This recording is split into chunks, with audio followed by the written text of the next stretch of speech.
estoy con Luis Daraglio, un experto en política, y hoy no hace falta decir cuáles son los temas de política que se pueden hablar porque hay montones, ¿no? Es decir, hasta la economía hoy es una víctima de la política. Luis, gracias por venir al programa. No, gracias a vos. Un gusto. Bueno, dame tu visión de cómo estás viendo hoy a esta loca política.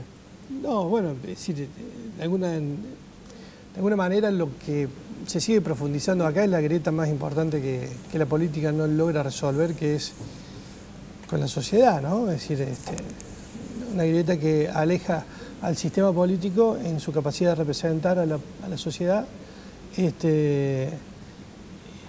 y poder encontrar un camino común con los intereses de la política, que son genuinos, son también absolutamente entendibles, pero cuando los intereses están tan divorciados, tan separados,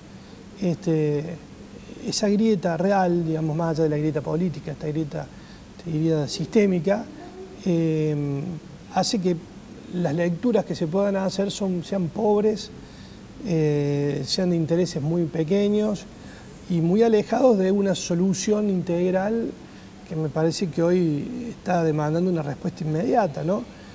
No solamente porque venimos de una pandemia que dejó a la luz un montón de aspectos y de urgencias a atender, sino porque además llevamos un tiempo de democracia, de maduración en democracia, donde está requiriendo el sistema democrático que la política empiece a funcionar sobre la base de un nuevo contexto, de nuevas sensibilidades, tratando de, por otro lado, darle respuesta a una profunda fragmentación social.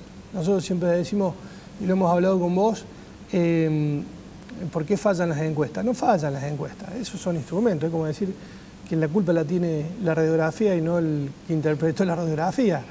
El problema es que se están utilizando los mismos criterios de interpretación que en la década de los 80, 90, cuando había peronistas y radicales nada más. Hoy hay una fragmentación social y política tan grande que hace que las sociedades sean mucho más inestables. Y esa inestabilidad que encuentra o que pone límites a la interpretación de la investigación, como en el caso de las encuestas, también tiene dificultad la política para interpretar esta fragmentación. Y me parece que el desafío es ese. Y por eso hoy hacer una lectura respecto de lo que está pasando en cualquiera de las dos coaliciones. Vos fíjate que las dos coaliciones están gobernadas por la misma necesidad de ver cómo hacen para subsistir en un sistema que se está hundiendo. Esto es como estar tocando el violín en el Titanic. Es decir, a ver quién toca el violín mejor, si están o menos peor en este caso. Pero se está hundiendo el Titanic y esto es lo que nadie está tratando está poniéndolo en valor. Esto de que en la Argentina siempre pasan un montón de cosas que no cambian nada, viene a validar esto, ¿no? Fíjate, atentado Cristina, un hecho importante desde el punto de vista de la gravedad institucional que tiene, pero termina en el mismo lugar, en los mismos análisis y en la misma grieta política. Es decir, la tremenda inflación que está viviendo la Argentina de nuevo, y termina de nuevo siendo un problema que no encuentra solución, entonces la gente se acostumbra a vivir con inflación, se acomoda, ya tener un máster hecho en economía doméstica del argentino, que el día que haya estabilidad no sé lo que vamos a hacer, ¿no? Porque estamos tan acostumbrados a vivir con inestabilidad que hoy la inestabilidad es la estabilidad que hemos aprendido a administrar. Entonces, creo que pasa mucho por ahí, Rubén. La interpretación y la lectura política termina siendo mezquina, chiquita, sin sentido ni profundidad, porque no se están abordando los temas estructurantes de una democracia que realmente empiece a expresar genuinamente lo que son los intereses de la sociedad. Es una sociedad muy fragmentada, Rubén. Sí, y pareciera como que se está al margen de eso produciendo una brecha también en que está una gente muy pobre, ya casi en la indigencia, y por otro lado gente que sigue consumiendo igual, que igual se viaja al exterior, que hace turismo, es decir, que también hay una brecha social. Pero volviendo a la política, y que no me quiero ir de ahí, uno ve a los políticos, porque en realidad la política es excelsa, el problema son los políticos, ¿no? Exactamente. Uno ve a nuestros políticos como si tuvieran una armadura total, hermética, que no le llegan las críticas, no le llegan las opiniones de la gente, del periodismo, que no se está borrando palabras para decirle, señores, ¿qué piensan hacer con este país? Es decir, que como que no se dan cuenta de lo que está pasando en la Argentina. Pareciera que son inconscientes. Uno ve que no hay un trasvasamiento de los viejos políticos a los nuevos políticos. Los nuevos políticos, vos los conocés, que vienen empujando bien, que vienen con algunas cosas nuevas, interesantes para escucharlos, no coinciden para nada con los viejos políticos, pero los viejos políticos siguen igual. Que yo me acuerdo siempre de don Ricardo Balbín, ¿no? Que sus discursos en la década del 40 eran iguales a los de la década del 60, y ya habían pasado 20 años, y Ricardo Balbín seguía recitando los mismos poemas políticos.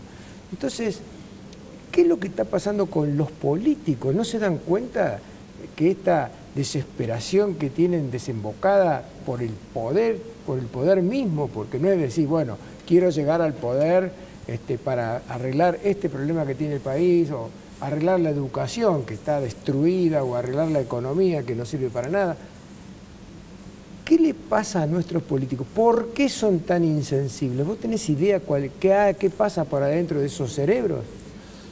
Yo creo que hay dos cosas, ¿no? Por un lado, el poder tiene una capacidad de aislarte de la realidad, te absorbe, o sea, te pone a disposición muchas cosas, a las cuales vos podés acceder, es una decisión tuya.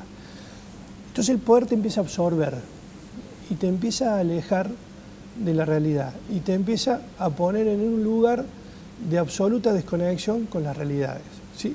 Sobre todo si tú pasas en Capital Federal, donde es muy difícil ver qué pasa más allá de la General Paz, y no es un cliché lo que estoy haciendo, es una realidad política.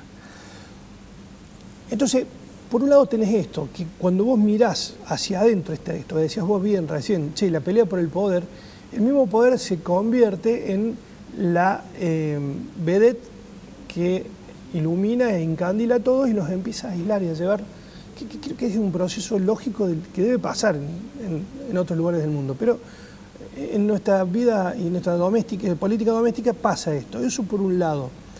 Y por otro lado, advertir que las sociedades van creciendo en conciencia, porque ya llevamos casi 40 años de democracia, ya están aprendiendo de la frustración política lo que está mal, entonces en contraste van viendo lo que por lo menos no quieren y van averiguando lo. Y en ese crecimiento y en esa maduración política, que no es igual, obviamente, en una sociedad empobrecida y pobre, porque hay que hacer la salvedad, vos decías recién, hay gente que está muy pobre y hay gente que está empobrecida, que eran clases medias que han perdido, que han quedado con expectativas y con intereses y aspiracionales de clase media, pero que están empobrecidos y muy condicionados, que también los lleva a una frustración. Digo, todo eso en algún momento tiene una reacción de la sociedad. En el año 2001, vos acordate cuál fue la expresión política, una de las expresiones políticas más importantes, fue el voto en blanco.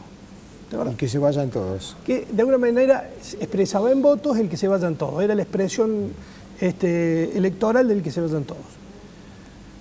Hoy lo más probable es que la sociedad encuentre en una figura que más allá de su estética o de lo que representa en términos de propuesta, pero que asusta a la política, encuentre allí la piedra con la cual le tire por la cabeza a la política. Y estoy hablando concretamente de Milei, ¿sí? A ver, pasó en Estados Unidos, Donald Trump, en términos de propuesta política y de estética política, era inconcebible que pudiera llegar a gobernar los Estados Unidos. Pero a pesar de eso, las grandes clases medias norteamericanas dijeron, ah, sí, y le tiraron por la cabeza con Donald Trump, que los asustó, y 4 años después se tuvieron que abrazar todo y decir, no, che, basta de esto, vamos por acá.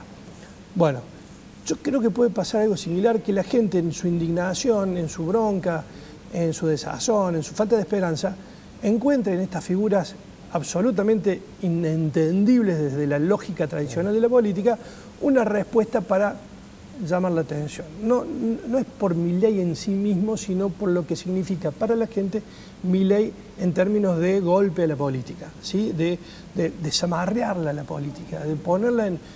Porque hoy salir a la calle a protestar no es una cuestión que la tenga hoy la sociedad entre sus protocolos de protesta. Sale organizadamente, hace cortes, molesta, pero no se desbanda como puede haber pasado en el 2001 o en la década del 90. hoy ha aprendido, digamos, que eso no es conducente, no resuelve. Sin embargo, he encontrado valor y por eso la preocupación por las PASO. Porque las PASO no tienen solamente un valor de seleccionar o de resolver elecciones internas. También tiene un valor del control de las promesas que vos hiciste hace 2 años atrás. Entonces se han convertido en un problema para la política, las PASOs.